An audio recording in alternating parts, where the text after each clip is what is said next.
He had all the facilities to be enjoyed like a king, but idiot became a beggar. He is going with the begging bowl, begging and having different difficulties in the life. For me, he is a man who don't know anything about practical things. And Prasannajit not a philosopher. Prasannajit is a man of practical things. So I will not go to see that idiot. You can speak anything else, I will know. The woman was a little sad. So after some days, the main minister come to Prasannajit for signature.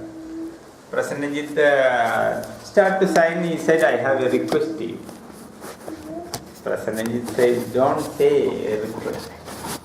You are a prime minister when my father was alive. You are still ruling the country. You are ruling the country and you are such a respected, faithful man. And you are not only a prime minister for me, you are like a father. So you command me, I obey you. Even though I am the king, you are the real king. Said. After 5 days, Lord Buddha is visiting our country. You should come and see him and spend just 1 minute for me. Prasannajit said that I understood from whom you got the idea. I understand which brain worked behind your request. But Prasannajit, go and this body will see that man and this body will spend 1 minute with Buddha. And Prasannajit went and see Buddha, and it is a nice story, may not be connected with my topic. Maybe I may be going too much inside the forest, you may not like it. People who love Buddhism and things may not be good, but he saw, and then slowly, the man who say I will just go for 1 minute, every day he used to go and listen to Buddha. Every day. So in the end, Prasannajit says, now listening from you, drinking the nectarous ideas from you, I cannot live. I don't want anything, whatever I was enjoying, around 1,000 women, 1,000 dances, musicians, royally food, everything, whatever it is, I don't want. I have decided to become a bhikkhu, a Buddhist monk. Please tell when you want. And if you go through Buddha's work, this is the moment. He was the most reluctant moment in the life of Buddha to give monkship to somebody. Buddha says, Prasannajit, you need not to become a bhikkhu. You can be a king. So it is a great blessing to the Buddhism also. Being a king, you can give a lot of help. So you be a king and be a Buddhist. Prasannajit was very intelligent. And he said, I know why you are reluctant. You are reluctant to me because I was with thousands of women. I was always living the life, so luxurious life. And you are afraid that if I become a bhikkhu, whether I am unable to follow, it may be a shameful thing you do. But you don't know Prasannajit. Prasannajit will never jump to anything. And if at all Prasannajit jump to something, only death can prevent him. Nothing else.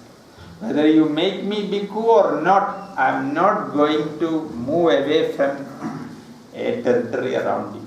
It is up to you to make me bhikkhu or not. But I am not going to move away from you at any cost, only death can do something. Buddha was in a trap. He tried all the things but nothing happened. He made it.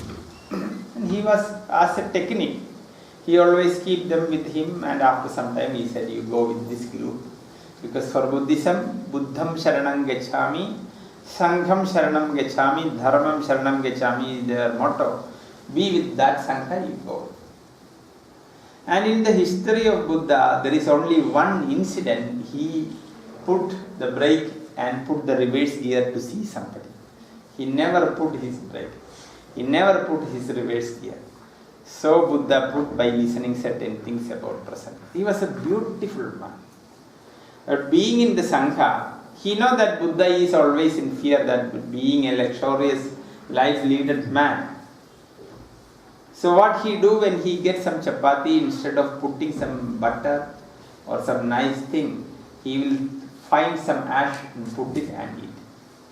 Rather than walking through a plain road, he will choose a rough road and go through the rough road. Rather than sleeping under the shade, he will go to the sun. So he chose all the extremism. Within short time, the great king Prasenajit became so ugly, so unattractive. Buddha comes to him. And Buddha asked, because Buddha is a very special man. He will never answer the question directly. He will push the people and push, and he will push them and just push them out the answer from the questioner himself. He is a great man in that art. He never answer anything. He will push the man like this. In the end, the answer will come out of the questioner's mouth. So he come to Prasenajit, and Prasenajit saluted the teacher, and Prasenajit, I heard that you are much fond of music and dance. Isn't it? Yes.